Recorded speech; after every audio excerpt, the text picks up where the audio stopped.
Chacun les amis, j'espère que vous allez bien ce matin. Aujourd'hui, on va parler de la colère. Alors la colère, déjà, si toi-même tu sens que tu as un problème de colère ou quoi, va voir sur Internet. Va voir sur Internet, il y a eu une tonne. Je veux dire, j'y crois que j'ai jamais vu autant de gens qui en parlent sur comment gérer la colère, comment ne plus être colérique, en quoi la colère c'est quelque chose de bien, en quoi la colère c'est quelque chose de pas bien. Bref, moi je suis très cash. La colère, c'est pas bien. La définition de la colère, c'est quoi? La définition de la colère, c'est la perte de contrôle. Le moment où tu es en colère, tu perds le contrôle de toi, tu perds le contrôle de ton esprit, tu perds le contrôle de ton corps, tu commences à dire des choses inintelligibles, tu commences à faire des choses avec ton corps qui n'ont rien à voir.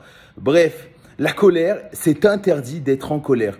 Je dis pas c'est interdit d'être énervé, je dis c'est interdit d'être en colère parce que il faut toujours avoir le contrôle de soi. Nuit et jour. Et attention, je dis bien nuit et jour, mais on va en parler la nuit dans quelques semaines. Le contrôle de soi est essentiel au fait d'être un humain déjà et de devenir un super humain.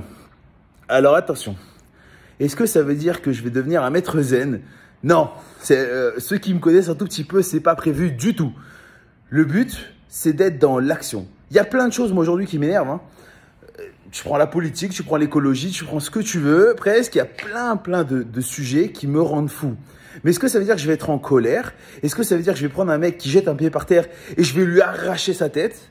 Non, pas du tout. Parce que ça ne marchera pas, ça ne fonctionnera pas.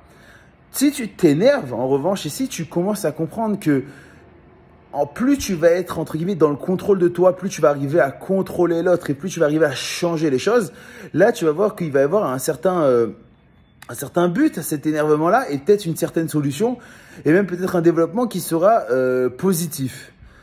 Bref, les amis, la colère, c'est interdit. On n'a pas le droit d'être en colère. Jamais. Il n'y a pas de petite colère, il n'y a pas de grande colère. Il y a une chose qui s'appelle la colère de la face. Ok? Ça veut dire que tu peux, par rapport à certaines personnes, par rapport à certaines situations, faire semblant d'être en colère. Mais à l'intérieur de toi, il est interdit d'être en colère. Ton gosse, il a fait une bêtise. Il faut que tu lui montres que tu es en colère. Parce que sinon, il ne va pas comprendre que c'est une bêtise. Et que c'est qu'un enfant, tu ne peux pas l'éduquer, lui dire, écoute mon petit, mettre les doigts dans la prise, c'est pas très bien. Non, il faut que tu t'énerves. Tu n'as pas le droit de mettre les doigts dans la prise. Mais en aucun cas, à l'intérieur de toi, tu dois être énervé. Tu dois être en colère et tu dois perdre le contrôle de toi. Ok les amis, c'est hyper important. La colère est interdite. Tu n'as pas le droit d'être à l'intérieur de toi en colère parce que c'est une perte de contrôle. Et quelqu'un qui ne devient pas humain parce qu'il perd le contrôle, il ne devient plus humain. Et c'est inverse de ce qu'on veut. Ok, nous, on veut à l'inverse devenir des super humains. Voilà les amis, c'est tout pour aujourd'hui. On vous souhaite à tous une excellente journée. Voilà, partagez, abonnez, devenez super humains et ciao!